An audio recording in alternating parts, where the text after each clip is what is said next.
ආයිබෝවන් මගේ ආදරණීය පුංචි යාළුවනේ. ඔයාලටත් එකතු වෙලා ඉන්නේ අපේ සිතුලි කාටුන් channel එකත් එක්ක.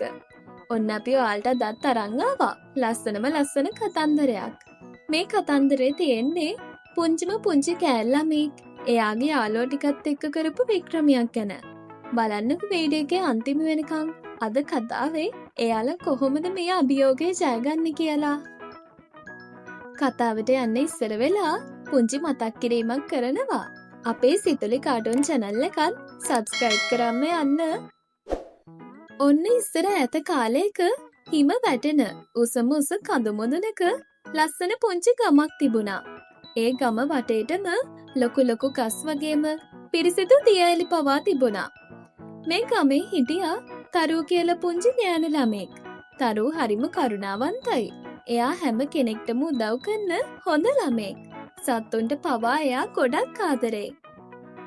එයා ගොඩක් ආස කළේ කඳුකරේ හැදෙන විශේෂ මල් ජාතියකට. මේ කඳුකරේ රන්වන් රූ කියලා හරිම දුර්ලභ පුංචි මල් වර්ගයක් හැදුනා. මේ මල් හරිම ලස්සනයි වගේම හොඳ සුවඳක් තමයි තිබුණේ. මේ මල් වලින් තමයි මුළු ගමම සුවඳ කරන්නේ. හැබැයි මේ මල් පිපුණේ අවුරුද්දකට එකපාරක් විතරයි. මේ මල් පිපෙන දවසට මුළු ගමටම ලොකු උත්සවයක් වගේ. ගමේ අය හිතුවා මේ මල් තමයි යාළගේ වාසනාව රකින්නේ කියලා. ඔන්න දවසක් උදේක තරු සතුටින් කැලෑවට ගියේ රන්වන් රෝමල් බලන්න. මොකද මේ මල් පිපෙන්නේ අවුරුද්දකට එක සැරයක් නිසානේ. ඉතින් එයා කඳු මුදුනට ගියත් එයාට හිතාගන්නවත් බැරි පුදුම දෙයක් තමයි සිද්ධ වුණේ. එතන කිසිම මලක්වත් කිසිම දෙයක් නැහැ. කවුරු හරි කඩාගෙන ගිහිල්ලා. අනේ දෙවියනේ මේක වෙන්න බැහැනේ. මේ මොකද වෙලා තියෙන්නේ? මෙතන කිසිම මලක්වත් නැහැනේ. තරු හයියෙන් කෑ ගැහුවා.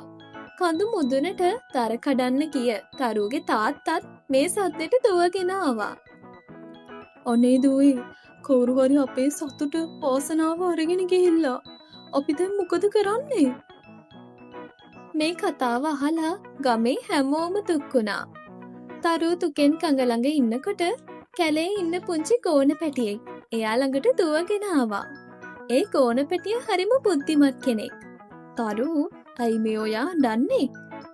තරු වුණ සිද්ධිය මුල ඉඳන් ගෝන පැටියට එකක් නෑර විස්තර කරා. එයා ටිකක් කල්පනා කළා තරුට මෙහෙම කිව්වා. මම දැක්කා පෙරේද දවසක රෑ ලොකු සෙවණැල්ලා කන්ද උඩට යනවා.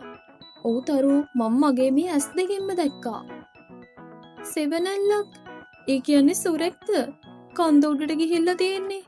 අපි ආව හොයාගෙන යමු. කවුද යාළගේ මල් සොරකම් කරන්න කියලා තරු ගෝන පැටියවත් එක්කගෙන කඳ මුදුන හොයාගෙන යන්න පටන් ගත්තා. මේ ගමන හරිම දුෂ්කරයි. මුලින්ම යාළට ලොකු කළුවර කැලෑවක් කරහා යන්න වුණා. ගෝන පැටිය යාගේ තියුණු ඇස් වලින් අමාරු පාරවල් හොයාගත්තා. ඊළඟට වේගෙන් ගලාගෙන යන දියැලකින් පනින්නත් වුණා.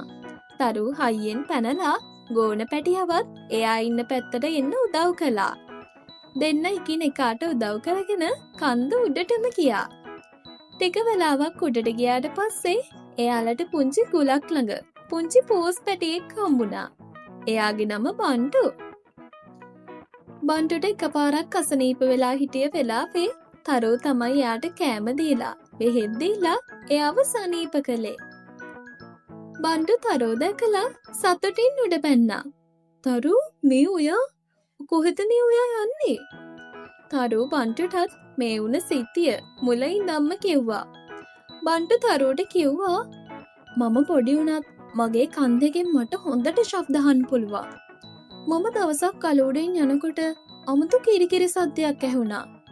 ඒ ඇහුනේ මට ඊයේ තමයි. ඒ සද්දය ආවේ ලොකු කල් ගුහාවක් ඇතුලෙන් තරු.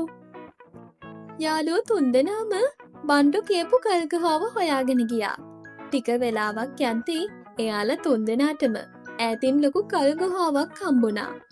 ඔන්න ඉතින් යාළුවෝ තුන්දෙනාම හෙමීට ගල් ගුහාව ළඟට ගියා. ගල් ගුහාව ඇතුලේ කවුද ඉන්නවද කියලා තරු පුදුම වුණා. එතන හිටියේ කවුද දන්නවද?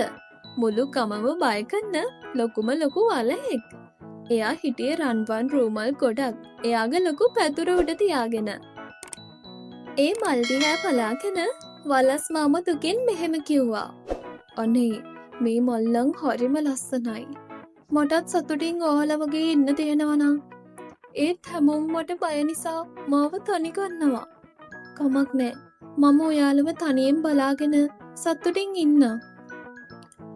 තරුට දුක හිතුණා. වලහා සොරෙක් නෙමෙයි. එයා හිටියේ තනිකමින්. එයාට ඕන වෙලා තිබුණේ සතුට වගේම ආදරය. ඒත් එයා හිතුවේ අනිත් අය එයාට බය නිසා ඒ සතුට මල් වලින් ගන්න පුළුවන් කියලා. වලස් මාමේ තරු වලස් මාමට කතා කළා. වලස් මාම බය වෙලා හැරුණා. කවුද? මෙතෙන්ට එන්න එපා. මගේ මල් අල්ලන්නත් එපා. තරු ටිකක්වත් බය වුණේ නෑ. එයා හිමින් වලස් මාමා ළඟට ගියා. වලස් මාමේ මේ මල් ඔයාට තනියම සතුට දෙන්නේ නැහැ. මේ මල් මුළු ගමේම අයට එකට සතුට දෙන්නේ. ඔයාට සතුට ඕන නම් ඔයාට යාළුවෝ ඕනේ. මල් වලින් යාළුවෝ ගන්න බැහැනේ වලස් මාමේ. යාළුවෝ ගන්න ඕනේ ආදරෙන්. තරු කරුණාවෙන් වලස් මාමට කිව්වා. වලස් මාමගේ ලොකු ඇස්වලට කඳුළු ආවා. එයා දැනගත්තා. එයා කළේ වැරදි දෙයක් කියලා. මම දුකින් හිටිය දුවේ. හැමෝම මට බයයි. මම හිතුවා මල් තිබුණොත් මට සතුට ලැබෙයි කියලා. තරු hina වුණා. අපි ඔයාගේ යාළුවෝ වෙන්නම් වලස් මාමේ. එන්න අපි මේ මල් ගමට අරගෙන යමු. වලස් මාමා සතුටින් රන්වන් රූමල් ටිකත් අතේ තියාගෙන තරුයි ගෝන පැටියයි බන්ටු එක්කයි තරුගේ තාත්තයි එක්ක ගමට ගියා. ගමේ අය මුලින් බය වුණත් තරු කතාව හැමෝටම කිව්ව නිසා එයාලා හැමෝම වලස් මාමව පිළිගත්තා. එදා ඉඳන් රන්වන් රූමල් හැමෝටම හම්බුණා. වලස් මාමා කැලෑවේ නරක වලහ නෙමෙයි කැලෑවේ හොඳම යාළුවා වුණා. වලස් මාමා හැමදාම ගමේ පුංචි අයට කතා කිව්වා. මුළු ගමම තේරුම් ගත්තා. වාසනාව තියෙන්නේ මල්වල නෙමෙයි හොඳ හදවතේ කියලා. ඔන්න බලන්න යාළුවනේ අද කතාවේ තියෙන විශේෂත්වය. සැබෑ සතුට වගේම වාසනාව තියෙන්නේ එක එක දේවල් වල නෙමෙයි. ඒක තියෙන්නේ අපේ හදවතේ තියෙන ආදරය, කරුණාව වගේම යහපත් මිත්‍රත්වය තුළ. ඔයාලත් ඔයාලගේ යාළුවොත් එක්ක සතුටින් ආදරෙන් ඉන්න ඕනේ. මම දන්නවා අද කතාවෙන් ඔයාලා ලොකු පාඩමක් ඉගෙන ගන්න ඇති කියලා. මේ වගේම තවත් ලස්සන කතන්දරයක් අරගෙන අපි ඉක්මනින්ම ඔයාලව හම්බෙන්න එනවා. එතකන් ඔයාලා හැමෝටම සුබ දවසක්.